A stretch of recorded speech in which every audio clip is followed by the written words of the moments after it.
Anoaime ke aloha in a makamaka, and welcome to A Second Glance, where we take an in-depth look at issues in and around Hawaii and the rest of the world. Thank you for allowing me into your private places and spaces to share another idea, another perspective. I call it a Hawaiian perspective, not necessarily the Hawaiian perspective, but a Hawaiian perspective, being Hawaiian and having a perspective and wanting to share that with you. We are running a series on health, and I have been asked to share some of my concepts with regards to health. And in the first series, what we did was we talked about the health care system, the models of health and wellness, and I compare that with the medical pharmacological system, which oftentimes gets confused as being one and the same system, and I made my pitch on why these are really separate systems, and we need to be able to focus in on exactly what the systems are in order to assist us in bringing about good health. The second thing we talked about in that earlier program was the concept of Dai and Ola. Dai being explained as domination, individualism, and exclusion, and Ola being explained as Olu Olu, Lokahi, and Aloha. There's some things I would like to finish up on that discussion just to have some clarity there, and then we'll move into the primary area I wanted to talk about in this case, which is a Kumu Ola Pono. Kumu is the source or the foundation, Ola is life itself, and Pono is appropriate, balanced, correct foundation for life. In other programs, we'll talk about other health issues, and we will focus in on control of behavior and what are the different perspectives or elements to look at as we attempt to manage behavior, because it is from behavior that much of our health maladies come about. If we are able to control our behavior, we will be able to better control our health. So those are the ways that we have sectioned this program. Again, this particular program will be based on the Kumu Ola Pono with some visitation to the concept of Dai and Ola. So we'll talk about Dai and Ola. We'll have that up on the screen as well, and then we'll talk about the Kumu Ola Pono. So why don't we just take a brief minute of preparation, allow me to have some time to catch my breath, sort of, and we'll be right back to continue with this program.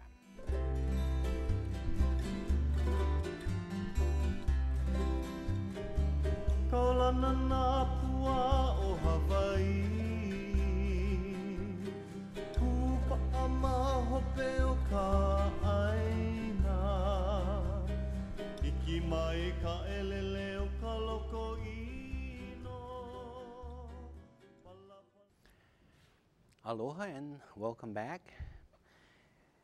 You know, in the earlier program we talked about this concept of Dai and Ola. Dai standing for domination, individualism, and exclusion. On the other side is Ola, Olu Olu, Lokahi, and Aloha. And it'll appear up on your screen. So you can see these two deep cultures being juxtaposed, one against the other. And I had suggested that in Dai you will find many of the Western systems, the way we do our economics, the way we interact with regards to our environment, some of the deep cultural feelings that we have. Now, first let me explain the idea of deep culture. I'm not talking about the surface culture. I'm not talking about the clothes we wear, or even the language we speak, or the type of food we eat. Those are what I would consider secondary levels of culture. But the deeper level is how we behave with one another. They are so deep that we don't even ask ourselves if this is, or what is this culture. We don't even recognize the existence of these cultures. They are so deep that we believe that It is the normal affair of people to act in this way. For example, if you were to travel to Australia and come across an Aboriginal community, now those indigenous peoples believe in the concept of payback. That is, that if you do wrong to a particular person or for whatever action you did, there will have to come about equivalence. There will have to be a payback. There will be, if revenge is necessary, revenge will be taken. It may not be in your generation. Even if you die, that does not release the naturalness of what needs to happen in order to have payback. In the Japanese tradition, ancient tradition, and you may have heard about Dan Inoue and his family who were caught in a debt that although his father was not able to pay, and I think it was a debt that his father was trying to pay off for his grandfather's obligation, but even Dan Inoue and his generation were required to fulfill that obligation, to make that payback before the family could be restored to its appropriate stature in life. That kind of idea of payback is so deep within different cultures that the concept of forgiveness is so foreign that it's not part of that deep culture. If you were to travel to Zimbabwe, previously Rhodesia, and during that period of that war in Rhodesia to have greater independence or control, or getting rid of apartheid, there was a lot of that idea of payback, so that when people fought the wars that were being fought, they remembered the wars 100 years ago and how it was influencing them. So there was a need for this payback, very deep in the culture. That is what deep culture is all about. How do we change deep cultures if they are so deeply ingrained in our society? Some people say, cannot change because they're too deep. I don't believe that. I believe that if you are able to elevate the deep cultures to a surface level that you can begin to understand, appreciate, then you can make an intentional effort to make the changes. If you don't even realize that they exist and you just go along with it, of course you're not going to change it because there is no realization for that change. There can be no recovery. And so by elevating that understanding, that appreciation for each one of us, then we become participants of changing that system to bring it into an Ola system rather than a Dai system. And as we examine those major systems that control, in the last program I talked about education, we can also look into finances and the way we deal with economics. Ingrained in a concept of domination, individualism, and exclusion. If a person begins a new business, already what comes to mind is I need to capture the market, I need to dominate the market. How do I get the bigger chunk of the market than I now have? And based on an economic system, applying that to this sense of capitalism, the idea is the whole economic system is based on the concept that there is limited resources in our communities, in the world. And so what we need to do is capture that limited resource, control that limited resource, dominate over that limited resource. And by dominating it, now we can control the issuing out. We can control the price, we can control who purchases. And so it is this system that we need to elevate so that in the end result, capitalism is to be measured by the excess of profit over cost. So how do we maximize profit? And that is by controlling costs, controlling the resources, and now you see how DIE controls the current economic system. Some people say that's the only way the economic system can operate. Well, not necessarily so. At least consider what Gandhi had once said, that, brothers and sisters, there are enough resources in the world to meet everyone's need, but not enough to meet anyone's greed.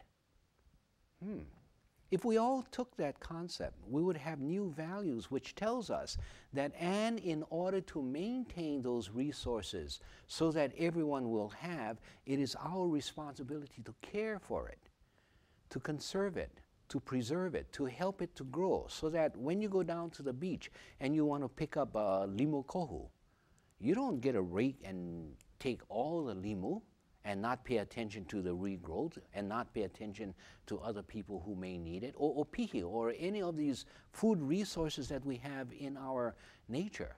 It is our responsibility to care for it, because we need to make sure and guarantee that there will always be enough for everyone. So it calls for new responsibilities. That's that kind of shift from a dai economy to an ola economy. The idea that in sharing, there is always enough for everyone. New concepts, new values, but which can only come about if we understand where we are now and what switches we need to make. And it's the same for the health system, where we are now and what switches we need to make. So this idea of being more analytical as we approach our different systems, whether it's a health system, the economic system, even in our education system, to analyze where are we, why are we there, and where do we need to be. That kind of analysis calls upon us to investigate, to look at, to ask ourselves, how do we change from a dai to an ola system? Some people like to attribute the dai system to a haole system and the ola system to a Hawaiian system. While the words may seem to give you some indication that that may be the case, it's not necessarily so. You know, even in Hawaii, there have been many of our Hawaiian leadership who operated under a dai system at a certain time. Take, for example, the founder of our nation, Paea Kamehameha. During that period of time that he needed to conquer the islands, he needed to unite the islands, he certainly was not operating under an ola concept. And none of our other chiefs were, because they were at a time of fighting. The time called for that necessity, and he responded. But after he had united the islands, he was able to make that huge shift so that you had the king of the Hawaiian Islands into the taro patches, raising taro. He was the one who said, when they brought these two Kanaka or more from a place called Keaweula, not Keaweula, I'm sorry, the name escapes me right now, on the island of Hawaii, as he chased these fishermen who were fishing, and he was at war, and his leg got stuck in the crevice, and so one and two fishermen, I think, turned back, saw him, and returned and knocked him on the head with their canoe paddle. And as a result, they now call that, what was that, Kekanawai Mamalahoa. Some people call it the law of the splintered paddle, and I have somewhat of a different interpretation. But what he said was that, look, and this was after he had united the islands, and they found these people who dared to touch an ali'i with such mana. And as they brought these people to him, to his court, and they were ready to kill these two, he intervened. He says, wait a minute. I was the one who was at fault. I was the one who broke the kapu. And so you see his ability to switch and to understand that, as he said on his dying bed, e na'i wali no o ko, I ku'u pono ha'ole pao. He continues to say that it is under pono that our society will continue to live, continue to exist. Under righteousness, under appropriateness, under justice, under equity. And under these values, not the value of who is the more dominant or who is the stronger, but these are the values upon which Hawaii will continue. So it comes from Paea Kamehameha, both ola and dai. So what I'm trying to explain is that it's not only Hawaiians who follow ola and only the Haoles who follow dai. These deep cultures permeate through cultures, the first and the second levels of culture. They permeate through races. They permeate through the many different societies that we have. If you look at the older American societies, you will find many of the poets. You can still find them today. And with these poets, as they talk about the love for nature, the respect for the indigenous people, the Indian tribes, and all of those other values of ola rather than die, you will find it existing in many different societies. So don't play the game and don't get caught up in the game of race and prejudice. These are too important, and we must overcome our own racism, our own prejudices, and delve into these very important pillars of what is to provide us a kind of pono support for our society. Okay, I'm sorry for dwelling for so long on this concept of dai and ola, but I think it's fundamental as we look at the issue of health. What I wanted to talk about was what I call the kumu ola pono concept.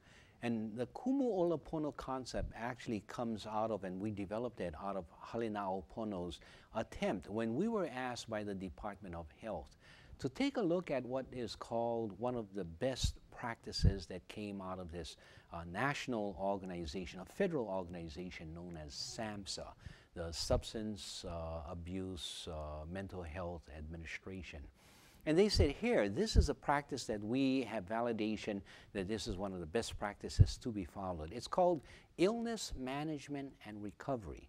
And we want to give it to you, and we want you to practice this way of caring for your clients. And we want to take your numbers and see how valid it is in Hawaii. So they came to Halinao Pono, and we have been known for our cultural adaptations, our sensitivity to culture, and our particular style. In fact, back in about the, when was that?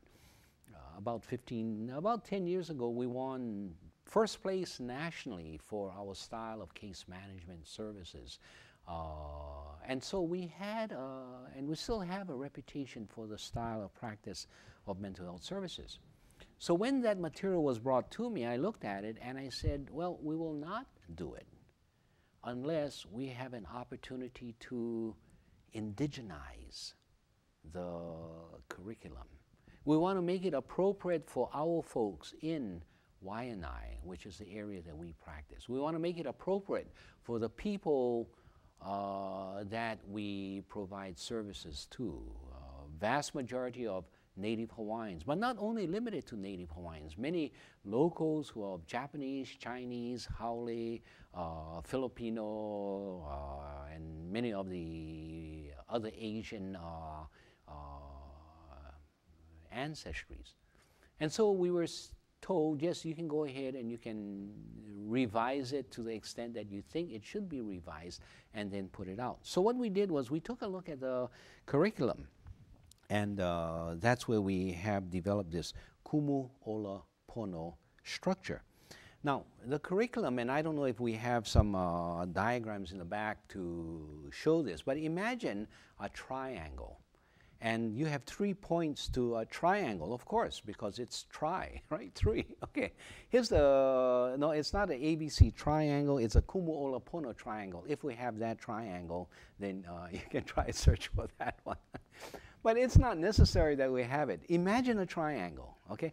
On one end of the triangle, and let's call it triangle point A, B, and C. Very similar to what we had previously.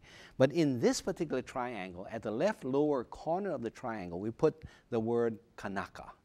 Kanaka in Hawaiian means an individual, a person. Not necessarily, but it had been more, or later on, being referred to as a po'e Hawaii, or a Hawaiian person. But kanaka being a person, okay? That's one realm in the triangle that we work with. At the top of the triangle, we put akua, or aumakua. Let's just stick with the word akua. And at the bottom right-hand corner, we call it aina. What illness management and recovery came in and said essentially is that in order to get a person well who suffers from many of the behavioral health maladies, such as schizophrenia, such as depression, such as bipolar conditions, whatever the behavioral health maladies are, this is what is necessary to make the person well. You need to understand how the brain works, what kind of juices, serotonins and different kinds of stuff that gets shot out of the brain, and how we're going to control that, either too much, not enough, or whatever it is, and what kind of medicine, what kind of drugs, what kind of substance we can introduce to the brain through medication or through shots to control what is occurring in the brain. Okay? And by having a person understand why it's necessary to be compliant with your medication, that person will be able to care for his mental health condition more appropriately. Not only that, but in that Kanaka position, there was also another discussion that on top of how a person operates mentally is how he relates to his environment, his social environment. His friends who can say, hey brother, I noticed that you're wearing a particular color of clothes more often now, which has been an indication of you going berserk, of you hearing voices, of you talking to yourself, of you going into a depression or whatever it is. So that social support that you form will also aid you in maintaining your mental illness. So in that Kanaka field, we have how the body operates, and we have the body as a social individual, and so how your surrounding society operates. If you understand that and you build different ways of addressing that, developing more friends, having people to support you in your recovery program and the rest, that is a roadway to good mental health. And we agree with that. But as we sat back and we looked at the formulation, we said, but there are certain things that are missing. You know, and as I asked people around this group, who included clients of ours, included specialists in mental health services, included kupuna, and I said, when a person begins to act beyond the normal, outside of the norms, where do we go first to try to address this behavior of an individual? And it came back consistently, whether it was with the Chinese culture, the Japanese culture, the Hawaiian culture, even the Haole culture. Oh, we always go to church or go to temple or go and speak with our kupuna or with a priest to see if there is some other reason for this kind of conduct. We tend to turn to the arena or the realm of spirituality. How we are relating to something beyond just the human or the physical condition, that spiritual condition. And we want to do that examination to make sure that everything is correct in that area. One of our clients was told, he was a heavy equipment operator, and operating a hop tow in, I think it was in the Kaneohe area, and his boss told him, hey brother, you got to dig the grave and dig it out, and then we're going to have to move this, this, and that. And this native Hawaiian says, oh, I don't can't do that. What do you mean dig the grave? I don't can't dig the grave. His boss said, either you dig the grave or go home and don't come back. Don't come back to work. You lose your job. And so he was very, he felt very difficult choice. Anyway, he went ahead, he dug the grave. He had 4 children, I think. He was married, supporting his family. He dug the grave, and the next day when he got up, he was found mumbling to himself. He was not himself and never became or returned back to himself. From the psychiatric point of view, he was schizophrenic. He was suffering from hallucinations, from visual and auditory hallucinations. And so he needed medication to control what was happening in his brain.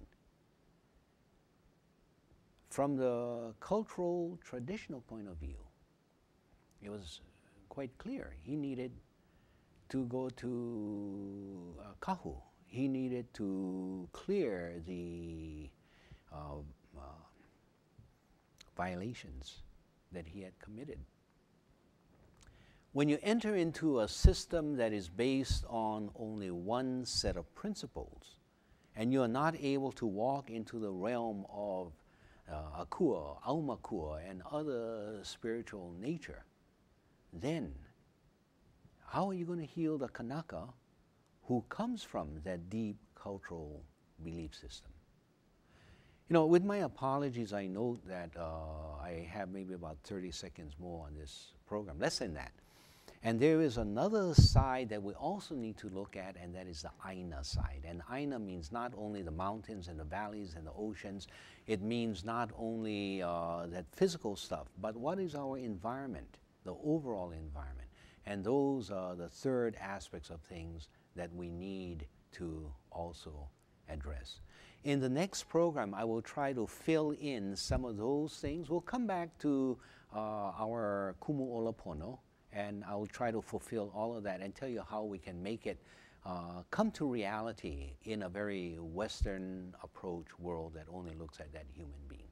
I want to thank you again very much for inviting me into your private places and spaces and allowing me to share these thoughts with you. Aloha Hawaii, ahui ho.